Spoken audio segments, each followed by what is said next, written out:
नमस्कार मैत्रिणींनो, प्रेमाच्या रसोई चॅनलवर तुमचं स्वागत आहे। तर आपण आज मी तुम्हाला मखाना चिवडा बनवून दाखवते। मी अर्धा किलो मखाने घेतले। त्यासाठी लागणारे साहित्य: शेंगदाणे घेतले थोडेसे काजू, थोडेसे बदाम आणि आपल्या भोपळ्याच्या बिया घेतल्या, कढीपत्ता, हिरवी मिरची, लाल तिखट टाकायचं, थोडंसं हळद आणि जिरी मोहरी आणि थोडंसं आपल्याला तूप लागेल। तर आपण अगोदर ते भाजून घेऊ, थोडंसं तूप टाकू आणि मखाने चांगले भाजून घेऊ।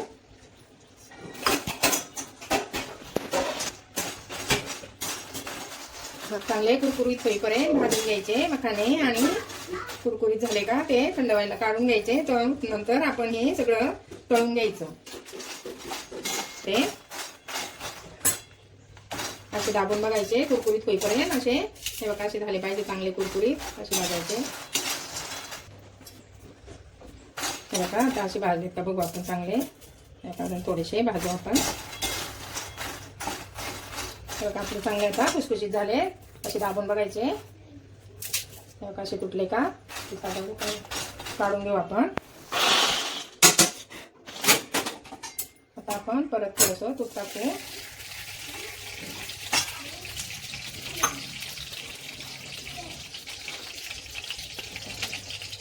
आपण थोडंसं जिरं टाकू त्यात। जिरे तडतडलं का हिरवी मिरची टाकायची।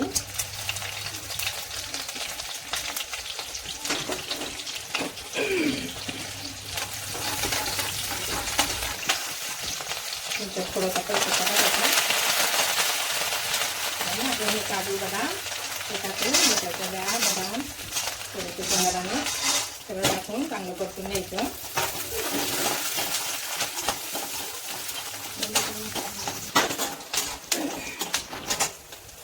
आता आपण हे भाजलंय चांगलं, आपण थोडासा हिंग टाकू, थोडीशी हळद टाकायची,